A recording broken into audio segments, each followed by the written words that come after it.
back to Talking Points with KPI, episode number 67. So today we are back with the regular KPI crew. We have Dan, Eric, and Curtis. So today we'll be going over why the lesson model is hurting youth players. We've talked about on this couple topics before in different podcasts, but today we're going to go over the overarching methods of why we think this stuff does not work. So just to begin, the traditional model of one-on-one lessons is holding back many aspiring players that need to be at a better place to development in a better environment. We can kind of touch on it just from an aspect of how we see it, but how do we think lesson model has kind of just diminished the aspect of development? Can we just, I guess, start off with the current model? Right? Yeah.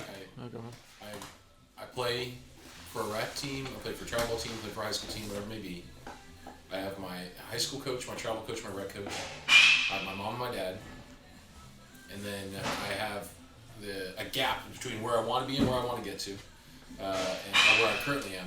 So the current model is I gotta go find this person to fix my swing, fix my throw mechanics, work on my catching drills, fielding drills, speed drills, whatever it may be. I gotta find this guru, this coach, and a lot of times that coach ends up being your travel ball coach. It also ends up being somebody who writes the lineup. And so there's some influence and some pressure there to, if I've heard this verbatim from a player, if I don't go work with that person, they're not going to like me, so then I won't get to play. And those people will charge, 50, 60, upwards of $100, $150 per lesson? In this area, yeah, 100 is kind of standard, yeah. Right. And so then the player does this cycle of I play in games, I don't play well, I go to my lesson coach, try and get fixed, feel good in my lesson, go back to games, don't play well, and we do this over and over again. And this has been around. I mean, I went to lessons when I was playing, so this model is not new. It's been around for an extremely long time. Sure. And the success rates for baseball players and softball players together are poor. So the model doesn't work. Very true. I think the first big issue with the lesson setup, and there's a lot of issues that we'll go over, but it's coach-centered. Like, that whole experience is centered around that one guy that's supposed to help me or fix me. And we're like the exact opposite. Like, we're athletes-centered. Like, our, the systems that's created and the athletes engaging with the system is what's going to make success. In the lesson model, that guy determines my success. And so often in baseball, especially on the hitting side, that lesson guy positions himself as the authority or the reason. So if you don't see me, that's why you went 1 for 12 that tournament.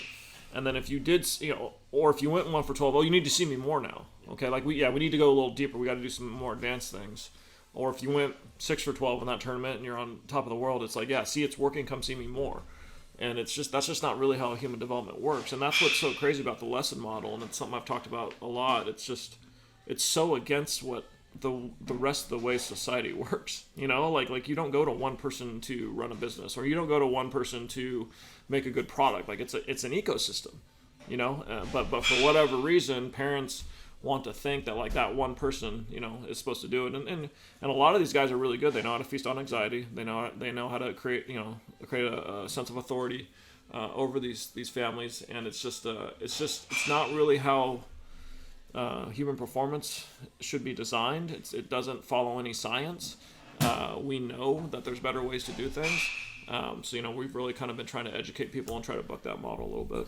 It's I would have thought Noah's tagline. You remember say whenever we're gonna piss somebody off, like if you were offended by this podcast and you're mad about this, like then you're the person who's taking advantage of children. And look in the mirror. You're taking advantage of families and children who have a desire to get better.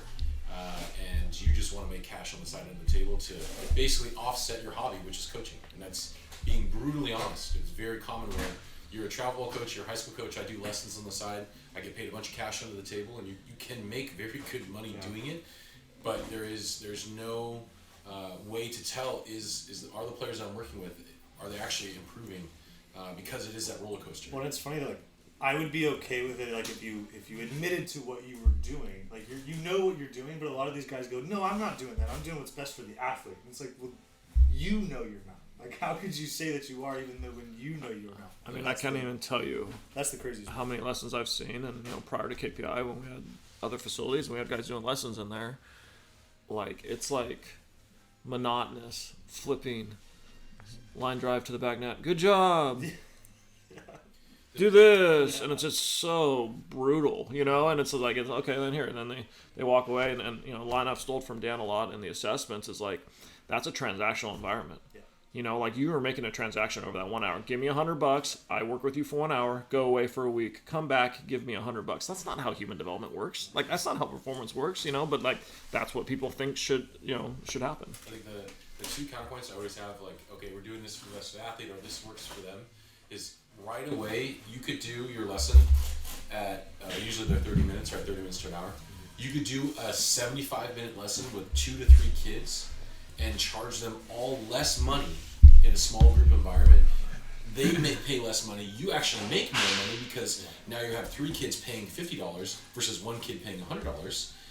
Coaches refuse to do that, and this flips to the other side because parents really believe they need the one-on-one attention, and that is a huge fallacy from the standpoint of in every other experience. What they get to high school ball, they get to college, both baseball and softball. If you get one-on-one, it either means you are broken, you're hurt, and you're with an AT or a doctor, or number one. Number two, you're extremely important. The coach is pouring a lot of resources into you. But other than that, like it's going to be small group. It's going to be one-on-fours. It's going to be a practice environment. And if you are addicted and stuck with, if a coach isn't working with me, I can't get any better. That's the mentality you've been raised in from 5 to 18. You're going to be set up for so much failure, and it results in this simple statement: coaches don't like me. The coaches only care about those players. They don't care about me. It's like, no, it's just you don't know how to survive on your own because your parents have created this fake ecosystem of, if I pay somebody $100 and they said that you got better, then you got better. You should play more. Yeah, and like it goes back to the environment piece. Like everybody, and we've talked about it before on certain podcasts, but like everybody who comes into this place says they love KPI as a whole. When you go to lesson models, usually you'll have a kid go, I like that coach. Like it's not, everybody is the same. We all communicate the same way to create an environment where the athlete comes first and they can love this place. They don't just get to go to one guy for an hour and then sometimes they don't like him, sometimes they don't like him or whatever. They come here and they have 2.5 hours to make sure that they get the best development possible. And I'm gonna let Kurt go after that because we've been icing him out here. But I got some. But think of like a junior high, middle school kid. All right, how many of those kids are frothing at the bit to go to their lesson? Like they want to go hang out with their friends. They want to go to parties. They want to go to a game. Like that's what they get excited for. They get excited for engaging competitive environments, not like, some one-on-one with some old dude that's the, good job, like, so just think about, again, like think about human development and what makes people go. Like that's the environment you should seek. Yeah, and that's the big thing for me is the human development part, right? Our school system, right? It's one teacher to 30 kids, right, in that environment. That is what has shaped American society with education. They feel that's the best route for a kid. Now, there's certain needs that need to be met, and that's why there's different therapists, right? And so it's about culture and the experience for the athlete. Whereas here, we're athlete-centered. Kids come in here, they know what they're going to get with their peers every time. It's going to be a fun experience. It's going to be a competitive experience, and they're going to get better, whether they know it or not, right? That's just the environment we have created here in our small groups. In the lesson model, there's very, very few that are doing it out of empathy and care for that athlete. But there is 95% out there in the lesson model that are doing it. They got to pay their bills, so it's money centered. They're doing it for ego, for their own ego. So it's very up and down. It's a roller coaster, right? Just like Eric said, if a kid goes 1 for 12, it's because you didn't see me enough, or you went 1 for 12 and now you need to see me more. It's very hot and cold. And the big thing that separates, our model versus the one-on-one traditional lesson model is progress reports. If we can't back anything up with factual information, how can the parents or the athlete know that they're getting better in their environment that they're training at? So I think that's the biggest thing, is people need factual based information to know that they're actually getting better within their development. That's the part. I could really just destroy this all day. I know. Let it eat. Like if you go to a lesson, you say this all the time. If you go to a lesson, show up early and stay late. If early lesson and the late lesson, they're going through the exact same stuff. All right, start on the tees. All right, go here. Like, you are wasting your money. If you show up to a lesson and your kid does not warm up at all, they just hop into the cage and start throwing, like, that is a huge waste of time and a huge injury risk. If your kid spends more time picking up balls in between rounds, because it's a time delay tactic. Oh man, I ran out of stuff to do today. I don't know what I'm going to do. So we're just going to pick up balls. Like, it's simple as, like, from a lesson, if you got 30 minutes, you should spend all 30 minutes getting better. You shouldn't, like, if you don't have enough balls in the cage to be able to get through the entire 30 minutes, and your kid has to spend time picking them up, like, you're literally wasting your time. I could go on and on. I think the other is, do you really want to trust one person's opinion? If there's no video, if there's no tech, there's no blast, there's no hit tracks, there's no feedback other than one person, you are putting all your eggs into one basket and trusting that one person's opinion on your child and where they're at. And what ends up happening is, if you don't tell them, like, that coach is going to be heavily incentivized to tell you and be nice and tell you things you want to hear. Whereas in this building, because of the approach that we take and how we have centered it around the athlete and then use tech as feedback, we have to be brutally honest with them because the numbers don't lie. No, for sure. Yeah, and I think that's a big thing, is the perspective that is hearing these different voices, right? In a session here, we have anywhere from 8 to 10 coaches in that session. So, one, the athlete is getting, 4 to 5 different perspectives per se, right? And it's not that you're hearing it, but you're not really taking it in and running with it. It's, I think all of us can speak from experiences. We've learned the bad way to do things, we learned the good way of doing things, but it's because we've had these shared experiences of hearing from different coaches. So the one traditional coach, of just hearing it from him, that's the only perspective that you're going to get as an athlete. So my biggest thing is go learn from different coaches, go learn from different trainers, and take the perspective that works for you as you get old. Obviously, as a youth athlete, it's not up to them in a way, their choice. And so you have to go learn the right way to do things in a way and the bad way. And then as you grow as an athlete, you're like, wow, all right, I heard about 20 different voices in my career. Well, 4 of them I really liked, and I'm going to run with those. And then that gets into your routine and how you're going to build as a player. But that's the beauty about in here, is the kids have access to more than 5 coaches per session, so. Well, think about the contrast in those two environments, a one-on-one model versus our model. That one-on-one coach, how do we know what his background is and what his educational levels are? Oh, he's certified by this thing. Like, I have every certification under the sun. I haven't learned so little in those certifications, and I've learned from Dan, and I've learned from Chase, and I've learned from Kurt, and I've learned from Justin and Cam. Like, I've learned so much more from them than I have in 15 certifications I have, and I have all of them, So, and then that guy's not talking to anyone. He doesn't get to bounce ideas off anyone. He doesn't get a different perspective from anyone on this athlete. Like, this guy's stuck. Athletes get stuck all the time, right? Like, okay, what else do I have to tap into? It's a one-trick pony setup. They have one trick. And maybe that works for some kids. Maybe they're really good at this certain thing. And then in here, where it's like when a guy gets stuck or when a guy gets hurt, we talk to each other. Like, we there's an ecosystem in here in play where, like, hey, like, we're going to get, like, some varying perspective, and sometimes we don't agree. Sometimes Dan hands a guy off to me, or I hand a guy off to Dan, or like, I'll tell Justin, like, hey, like, I'm struggling with one of my dudes right now. Can you kind of, like, and that's learning, that's advancement, that's progress. And with that is, how do you know, like, if it's from a mechanical standpoint, whether it's hitting or pitching, like, how do you know that that's the limiting factor? Yeah.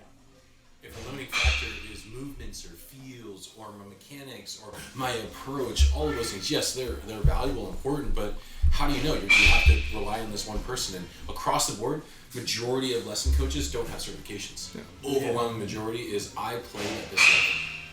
And I that one bugs me because there's plenty of extremely talented athletes who have no business coaching. There was a video about this talking about in America specifically, we've gotten addicted to almost the status of, oh, my kid gets to work with this person. My kid gets to train with that person. Or even the other side, the claiming of that. Yes. That's gotten worse, I think. And so basically you have athletes training future athletes when in reality you need a coach to coach future athletes. And there's a huge gap. There's a big difference of being a coach and being an athlete. Just because you've experienced something, yes, there's a value you can bring to the table, but you have one perspective. You have one lens that you can look through, and it might help some athletes, but it's going to fail an overwhelming majority of athletes. And again, the numbers don't lie when we look at kids, not making their high school teams, kids not making their college teams, kids not making, they just, we see it over and over again where athletes get addicted to going to lessons and getting fixed. I think that's another mentality problem. Like, you are actually telling your child they're broken, and you got to go get fixed. And there's somebody else, some outside entity that's going to fix you. When in reality, we got to give ownership to the athlete and give them control over their destiny. And think about, let's stay kind of in professional terms, like return on investment. All adults understand what return on investment means. So I'm going to invest $100 a week into this coach that can't prove their methods work, that can't replicate a game environment, that can't make it competitive. Okay? Like, that's not a good ROI. Okay? ROI on something like, what we do, and you look at our monthly prices, it seems like a lot, but then when you break down exactly what you get and the per hour and the number of coaches you're exposed to, and I get to get in a game-like environment every time. I get to be coached by 8 to 10 experts in their field that have certifications, that have degrees, that are, programs are designed by people with higher level education, and I get to train right beside all the best baseball players and softball players in Northern California. That's going to make me raise my game up a little bit. That's some return on investment. I think the money part, I think, is another one. I didn't think about that. But you pay, let's just say, $100 for a lesson. You do that once a week, that's $400 a month. There are 168 hours in the week, so times that by 4. So 4 hours in a month of the 168 times 4. Yeah, you have nothing to do outside of that time. You have no drills. You have no strength training. You have nothing to get better other than in this hour, I'm going to impart knowledge and fix you and get you all dialed in. But the other 167 hours in the week, good luck.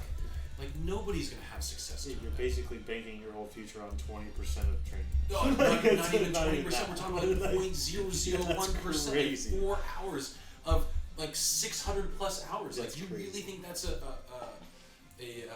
good investment? And do you think it's going to work? Like, for anything else, saying you're just going to work on math Tuesdays at 5 o'clock for an hour.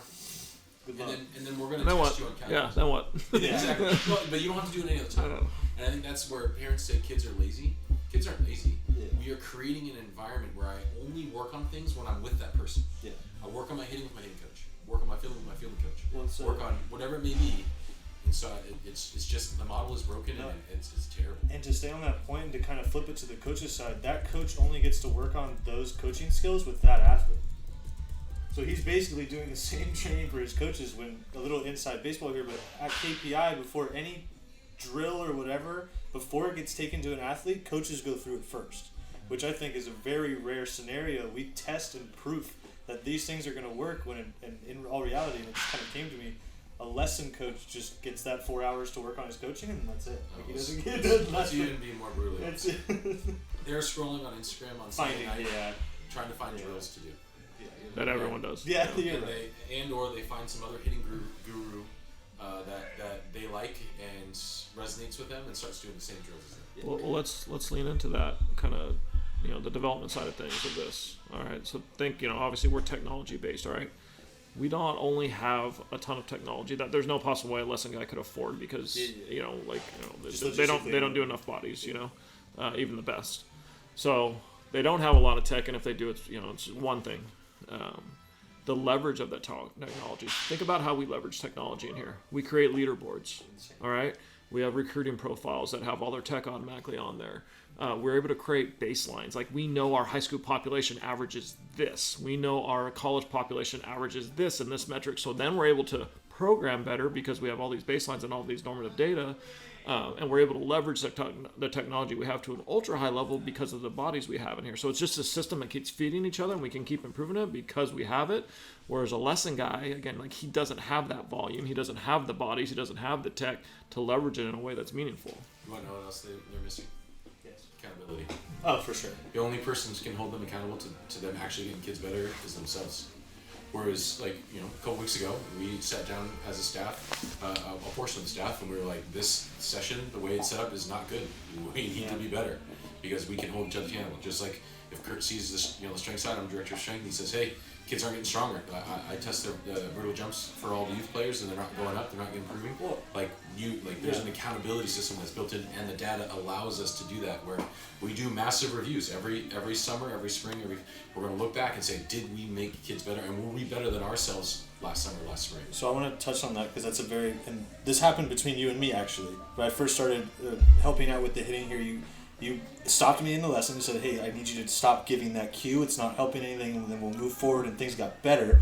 Talk about how, and I guess you can call it a trust in communication, or a tight-knit group of people that are able to work together without intention of feeling like, Curtis is just trying to show me up in front of the kids, right? Because I could have taken that way. How do you feel that environment and the coaching staff has elevated this place, like developmental-wise?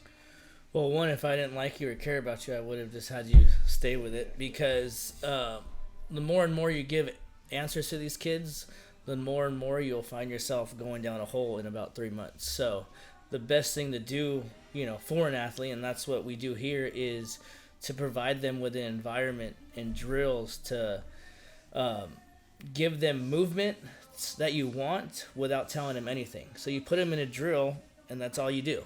Until that kid approaches you with a question, we're right here to answer you.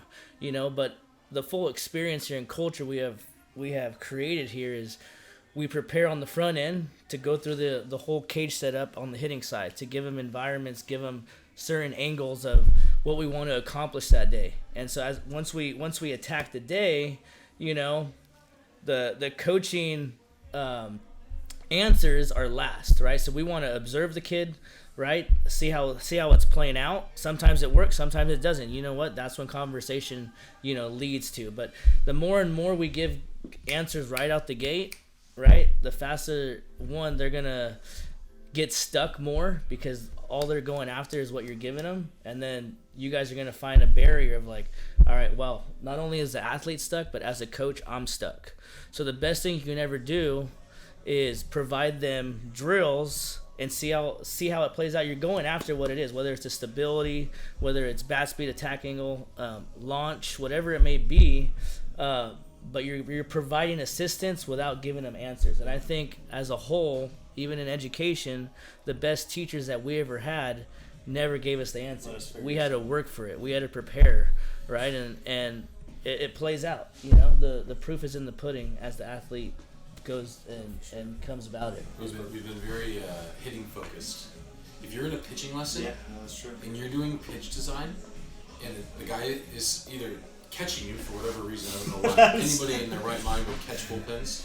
Like, I won't catch a single person. Like, I don't care. I just don't understand how you can give technique tips when you're focusing on the ball. And then on top of that, you're just using IDAR. Like, you're using your own eyes to say, oh yeah, that curveball looked good. Oh, that slider looked good. Like, I don't care if you are the smartest pitching coach in the world. Do you really and you are extremely confident? You have all these kids that you've worked with. Look at all this. Would you really not just, hey, like, I have a machine that can give me more insight. It can help me more. Like, would you go? And so I was going to circle with this. You pay $150 for a lesson. Right now, to go see a physical therapist cash, you're going to pay them $150 minimum. They are a doctor. So you're saying that you're paying the same rate that you would to a doctor, and the person uses no tech. Would you go, if you broke your arm, would you go to a doctor and then they say, hey, no MRIs? Yeah, I think it's broke. It's like, can I get an X-ray? Can I get an MRI? No, just trust me. I know what I'm doing. I've worked with hundreds of guys that have broken their arms. I know exactly what's going on here.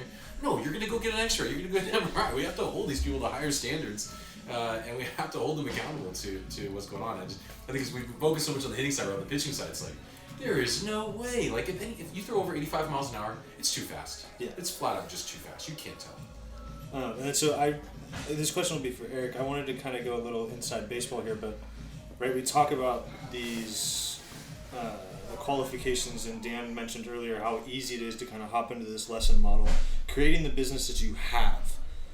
Talk about how hard. I mean, it's either very hard or you got very lucky, right? To understand how you had to get through these coaches to kind of sift through. I mean, there's two sides of that. Like, one is like the experience side. Like, I used to give lessons when I was 22 years old, and I was just getting into coaching, and I stopped quite a while ago. But it's like, understanding like that side of things and that mindset and really why you give lessons is kind of what we're talking about. But then more importantly, the second side of this is when Dan and I kind of started to put our brains together to create this. We evaluated the market, which was dominated by lesson givers and travel teams. Okay, like that dominates the market. We decided to go the exact opposite direction. And that was in a very intentional business thing to do. It's like, hey, like, here's what the market's doing.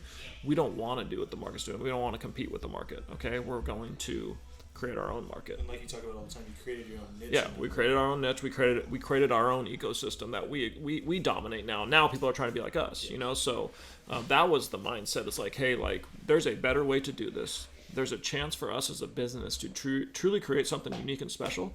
Let's go all in on it, and that's really what we've done. I think it was probably I've never given lessons. As weird as it sounds, and I think it's because I was a strength coach. Yeah.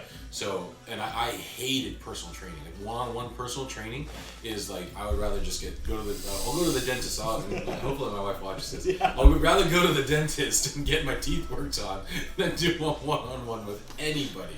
And I joke sometimes when we have kids in here, and it's just. It's not busy, and it's like, hey, you're getting one-on-one right now. Like, lucky you. And so I think that there was that, and I think the other is that with us in our S&C background, like the problem at the youth levels is not a skill issue. It's a physical development issue. It's a body control. It's a coordination. It's a strength. It's all of those things first. The skill is an expression of whatever I have my foundation from my physical development. And so if I have any mechanical compensations, dropping my hands, flying over, whatever it may be, for our youth players, 8 to 18 years old, it's almost always a physical limitation. So we, the strength coach and the skill coach, have to work together to then help that athlete, achieve the things they need to achieve. And I think that's why we went the direction that we went.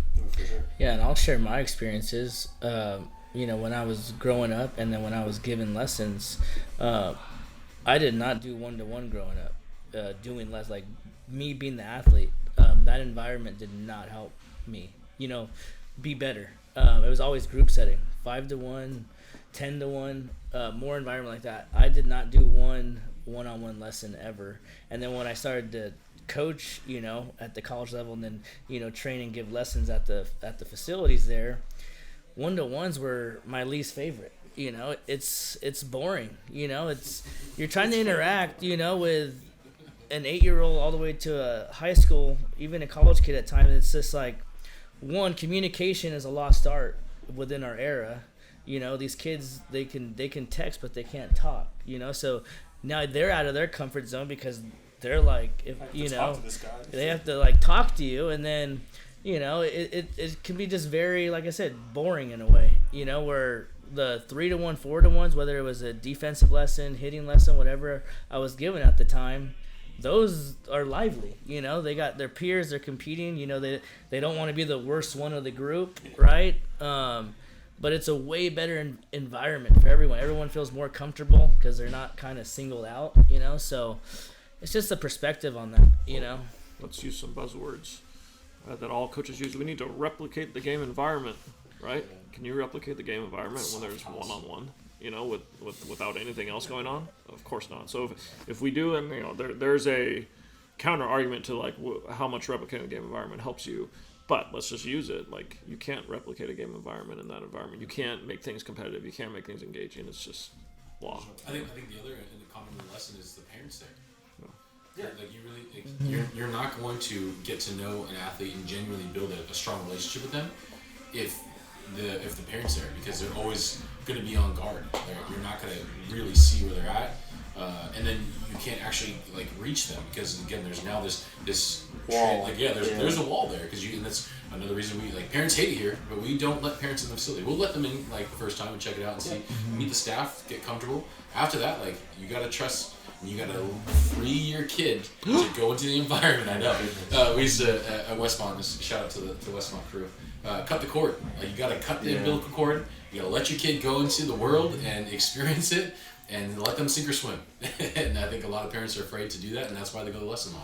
For sure. And to kind of wrap it all up, just with what we're talking about, the environment we've created here, like the ultra fast success we've had, and the amount of players we're pumping out to the next level, which is usually the end game for paying $100 an hour for a lesson is they want them to get to the next level. They don't want them to be where they're at.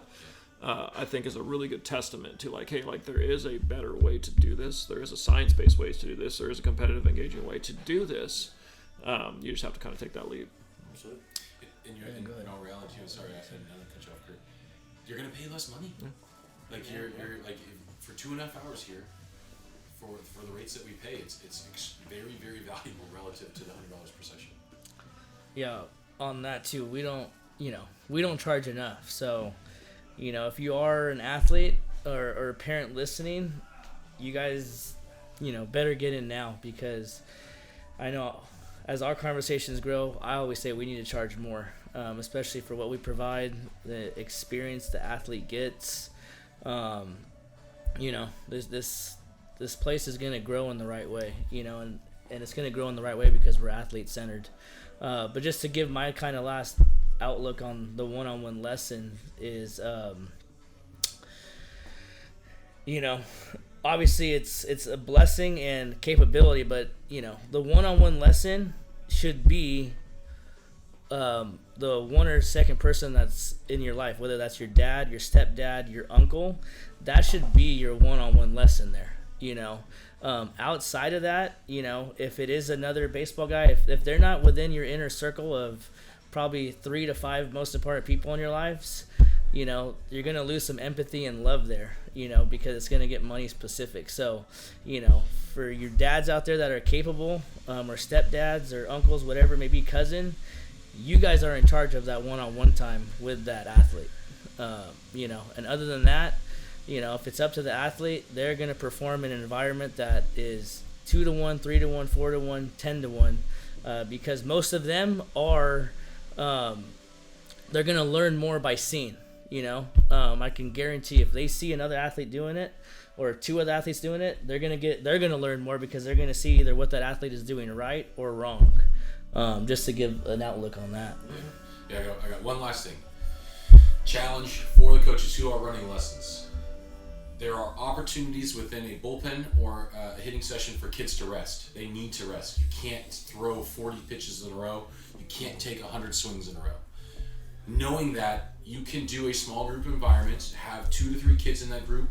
All of those kids charge less money, and you ultimately make more money per hour. That's the challenge I'm going to give you, because that is truly at least a bridging the gaps to what we do. Yeah. If you are so bought in on one-on-one, then it's purely, and it's very clear, you just care about making some money on the side. It has nothing to do with making athletes better. Because if you really do care about making athletes better and more athletes better, is you would find ways to work with more athletes. And that's probably, again, why the business model we've set it that way is we want to work with as many athletes as possible, and so we set up our environments to do that. Yeah. All right, thank you very much. So just kind of last things, if this did hurt your feelings at all, no one cares. Baseball.dobbin@gmail.com. Yeah. Please go try to fix it, because it needs to happen. 408. Yeah, I'll be here whenever you need me. I'm at KPI. But please understand that we do drive athletes first. And if you want to come check it out for yourself, come check it out. Follow us on social media, KPI Baseball. If you want to leave a bad comment, it helps me out regardless. You just left a comment. So please come figure it out for yourself. Come see what we do. Come see what we're about. And then once again, please follow us on all our social medias at KPI Baseball. Follow us on TikTok, Twitter, Instagram, Facebook, and then go follow us on YouTube at Kinetic Performance Institute. Thank you guys very much for listening. Have a great day.